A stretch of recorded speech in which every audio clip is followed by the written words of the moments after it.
Good afternoon, everyone. My name is Ryan Gotin. Welcome to the 2.0 show. I'm joined by my colleagues Amber Williams and Jaya Williams. How are you guys doing today? I'm good. How are you? Doing great. It's Tuesday. Hump day's tomorrow. The week's going by fast. Great sports going on. Guys do anything fun on the last weekend? Yeah, I went to Hershey Park. First time I've ever been there, so it was really fun. Oh, I didn't know you were out in Pennsylvania. That's cool. Yeah, it was a nice little trip. What about you, Jaya? Nothing crazy, just another weekend in Miami. It's been pretty rainy. It's rainy every summer, so nothing crazy for me. What about you, Ryan? Nothing much. Just it was the first weekend in a while where I actually just chilled. I've been really busy lately, so it was nice. Those are always nice. Glad to be back though on the Sports 2.0 show. It's my highlight of the week. We are gonna discuss today the ESPYS, which took place, I believe, last weekend, and we are gonna discuss a few number of awards. And some of us are gonna agree with who got the awards, and others are gonna argue that they should not have won. So first, we're gonna start off with Amber. The NBA Player of the Year was Stephen Curry. And Amber, would you like to talk about why you believe he did not deserve it? Yeah, so obviously this was voted by fans, so probably a lot of people are going to disagree with me on this one. But there were two players that actually finished ahead of him in the NBA voting. So Joel Embiid, who is the center for the Philadelphia 76ers, and Nikola Jokic, which is the center for the Denver Nuggets. So they actually had better seasons than Stephen Curry.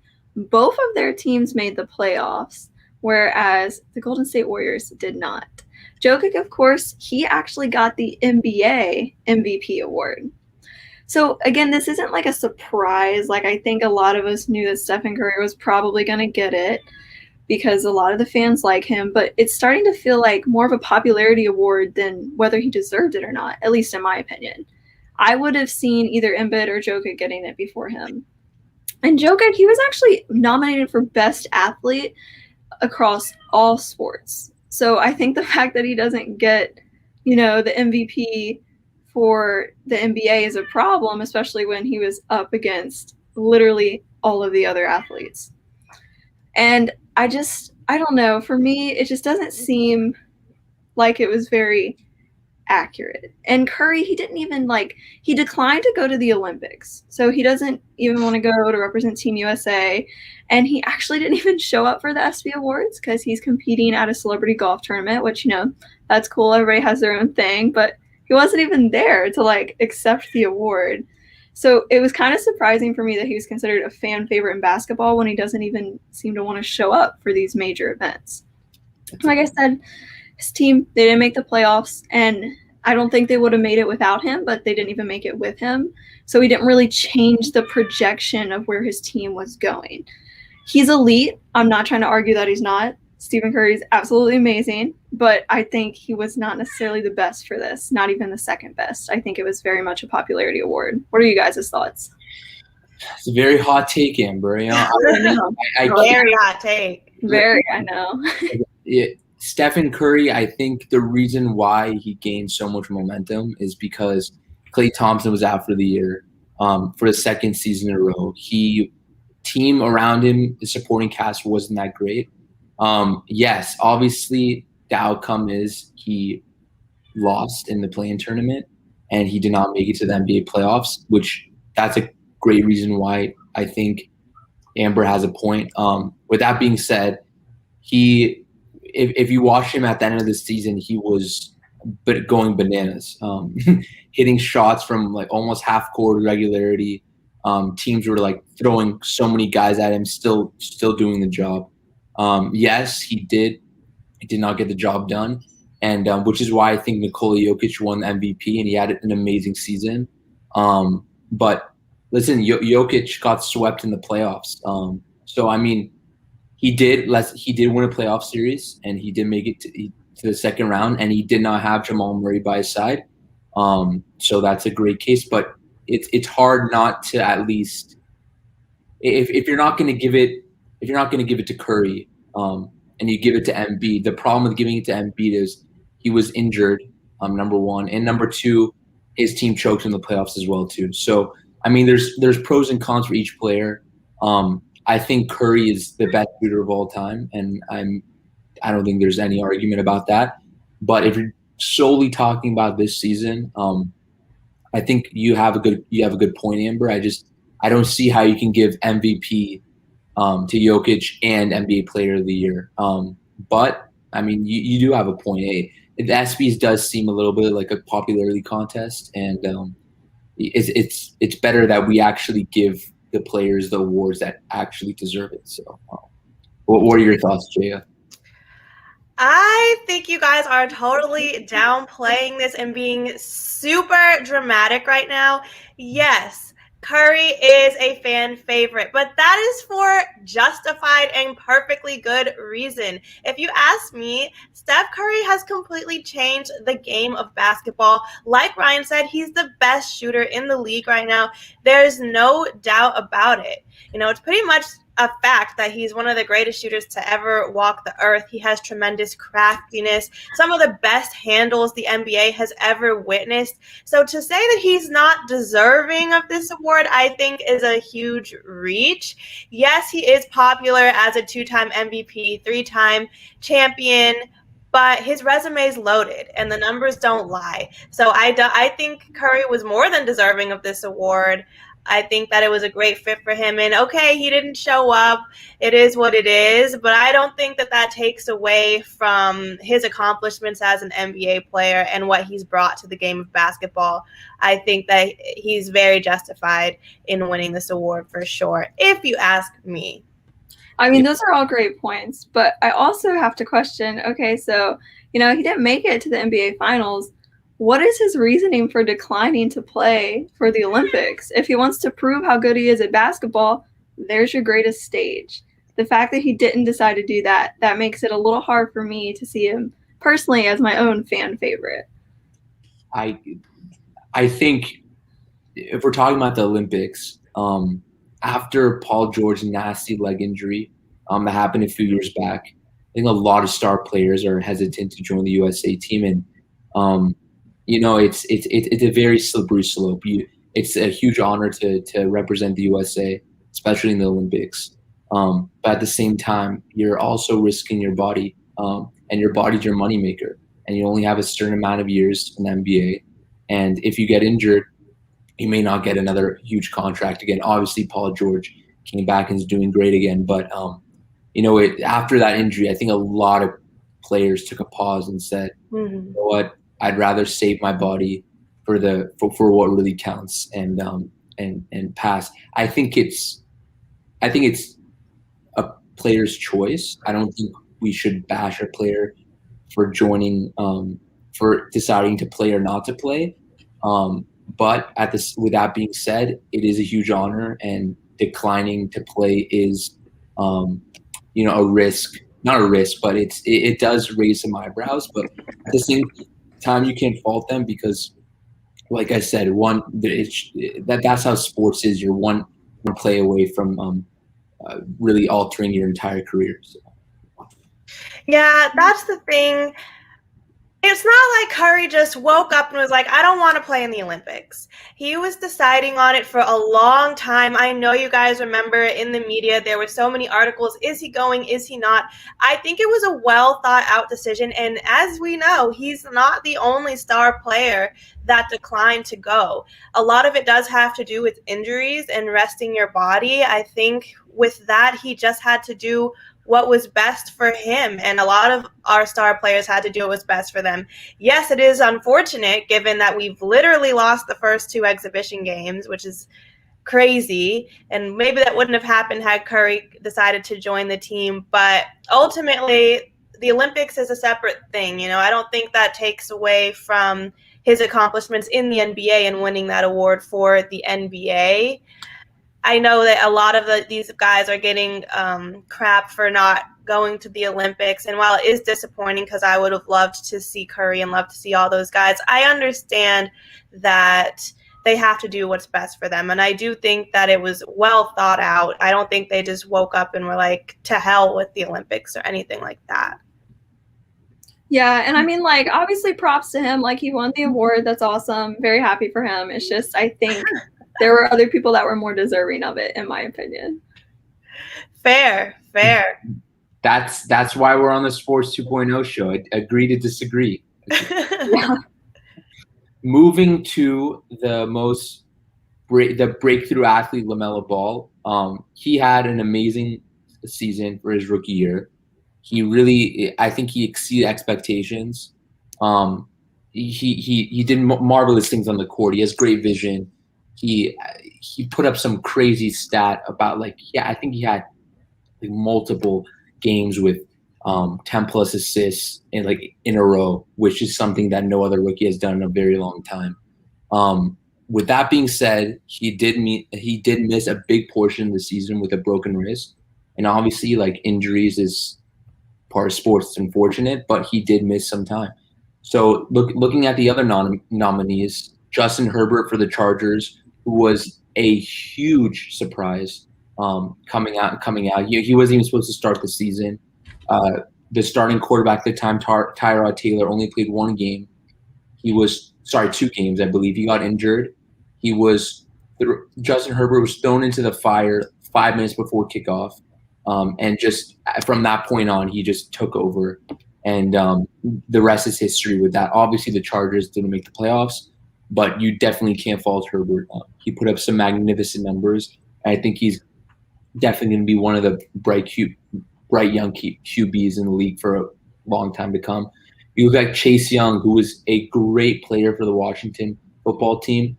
He caused so many sacks, forced fumbles. He was very disruptive. You can see why he was the 2nd overall pick in the draft last year.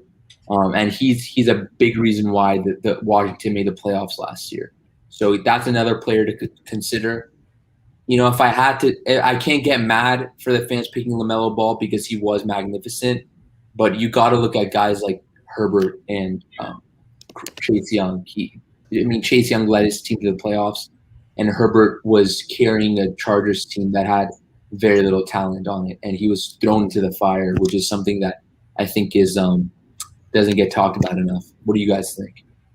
Here's one I can actually definitely agree with. I think LaMelo Ball deserved it. For me, looking at his incredible season, he was up against some very tough competition, but I think he was the best choice. Yeah, I think so too. I think we all remember that LaMelo Ball just got Rookie of the Year not too long ago, and I think it was for good reason. He's an excellent player. I don't think anybody's debating that fact. He just has excellent vision, energy, pace, and confidence, especially being so new to the league. So I can definitely understand why he was given this award. Like you said, Justin Herbert, he was up against some really good guys, but I think if we're looking at the grand scheme of things, which player really brought the most to their team? Obviously he did have that wrist injury, but his performance has been just exceptional. So I do believe that he was the best choice as well. I think I'm going to have to go with Amber on this one. Good points all around. Looking toward the best record-breaking performance in Russell Westbrook, you can't argue the guy is incredible. He's put up triple-double seasons. I think he has the most triple-doubles of all time now, passing Oscar Robertson. Fantastic player, don't get me wrong.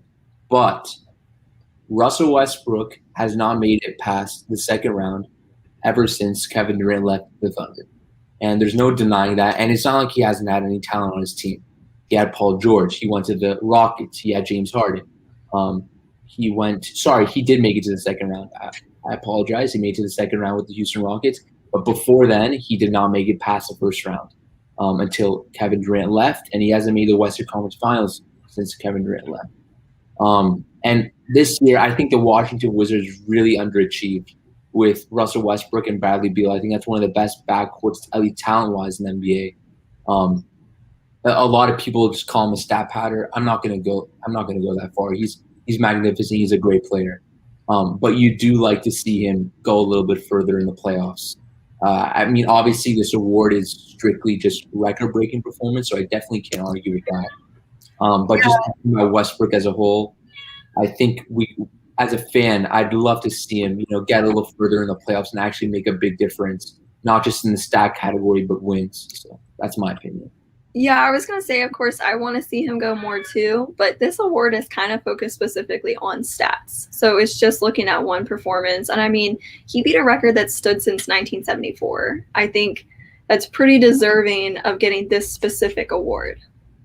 I agree. Yeah, I think so too. I think, he had a record-breaking season, and that's what this award is for. I mean, most career triple-doubles is a crazy mark to surpass. And my thing is, if not him, then who? I think he definitely, out of all of the options, I think his record-breaking performance was the most impressive out of all, unless anybody thinks somebody else had a better record-breaking performance. That's a great point. If not him, who? I mean, I'm trying to find the nominees for the award. But let's see here: Russell Westbrook, Devonta Smith, Phil Mickelson. Let's put it this way: if we don't know what they did to break a record, then you can't put in past Russell Westbrook. That's the thing. Yeah. That's thing about it. If you gotta pull up Google and look up, that's how you know it's not as legendary as what Westbrook did. So I think we can put that one to rest. I agree. Last but not least, we're gonna go to the turf and talk about Tom Brady being the NFL Player of the Year. I think this award, the winner of the award in Tom Brady, I think is undeniable. He won his 7th ring, which is incredible. He won it on his first year on the Tampa Bay Bucks team. Yes, they were talented. Yes, he had a bunch of weapons around him. But the year before, they didn't make the playoffs. And the year he got there, they won the Super Bowl. And it's not like he went up against bad competition either. The NFC South was a great division last year with the Saints and Drew Brees. You got the Panthers, who they're not the most talented team, but I mean, they did play hard. They had a good defense. And the Falcons, who were an underachieving team. But you look at the Saints, and they were a Super Bowl favorite for a very long time. Sean Payton, great coach. So I think you got to give Tom Brady this award. If not for his stats, I mean, his stats didn't blow us away, but his leadership and the way he galvanized the team was something you can't deny. It's really incredible how, Brady was able to join a completely new system after 20 years in New England with Bill Belichick and won a ring in his first year. It's hard to deny that Brady's. You can argue that Brady has the best leadership in sports of all time, and I mean it's undeniable what he did. You can't for anyone that says he had a stacked team and yada yada yada. Yes, he did have a talented team, but you can't win a Super Bowl without a great quarterback and a great leader, and that's what Tom Brady is.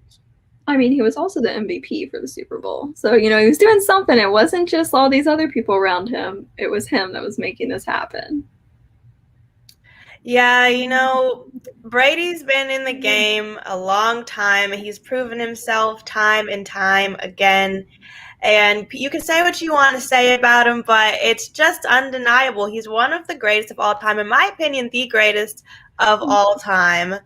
A lot of people, though, have been debating Aaron Rodgers. As you guys know, he was up for this award as well. What do you guys have to say to those who were hoping for Rodgers to win this over Brady?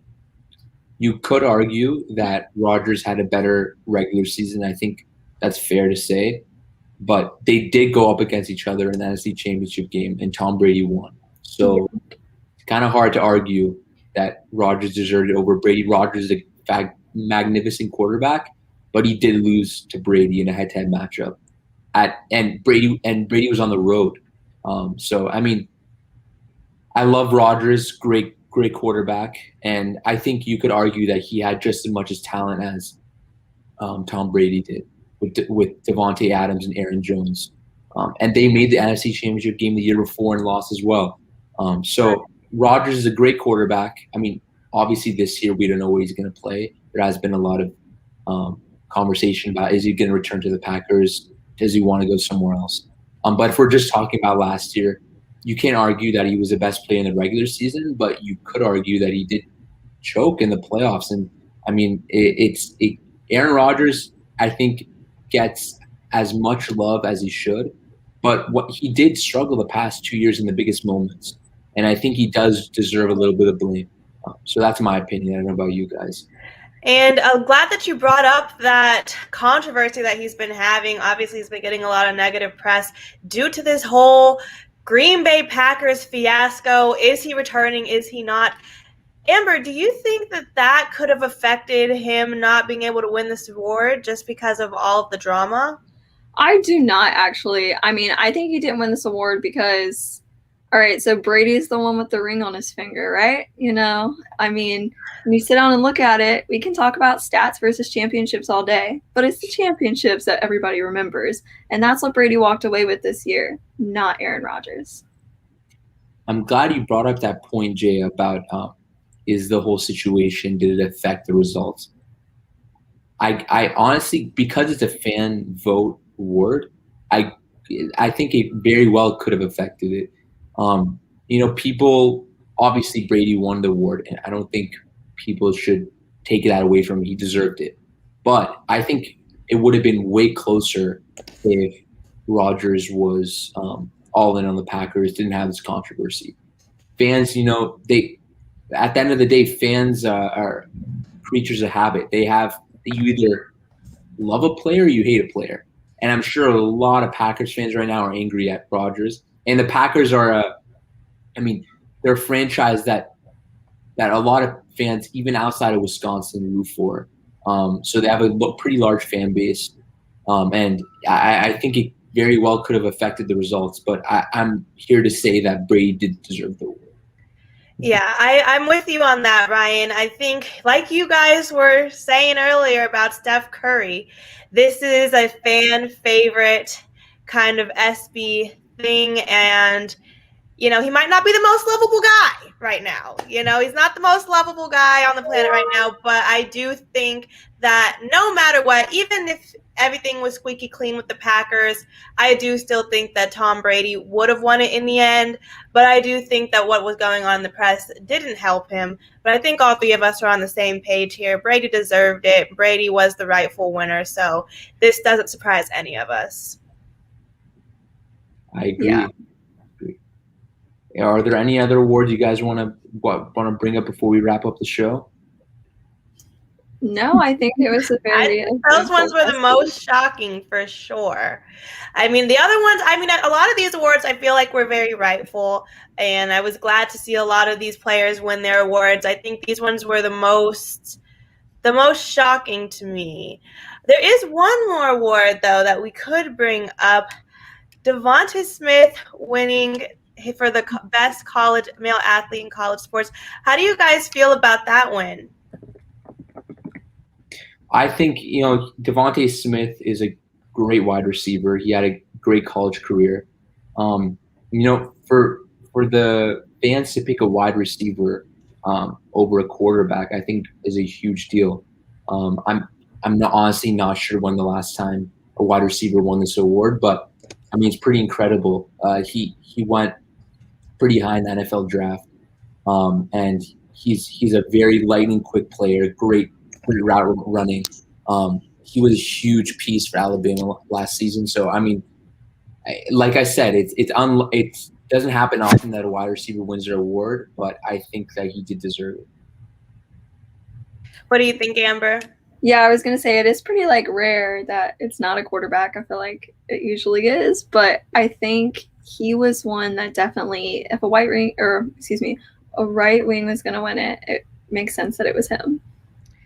Yeah, and I think honestly the fact that he's not a quarterback and was still able to win this award really just speaks for his talent and just how incredible he is to beat out all of those other quarterback candidates. I mean, he had an amazing season with Alabama. He's had an incredible collegiate career in general. And I think it was honestly really refreshing to kind of see somebody else take the reins of MVP. I know when I was debating my first Shot Clock episode, if you guys remember, when we were debating MVPs, I said Stephon Diggs, and everybody was like, what? Why would you say that? But I think this is proof that sometimes we can change history and sometimes somebody else can go ahead and win the award. It doesn't always have to be our QBs, even though the QBs are the technical classic leaders. There are definitely other great athletes in the league that deserve to be recognized as well. So I was very glad to see that.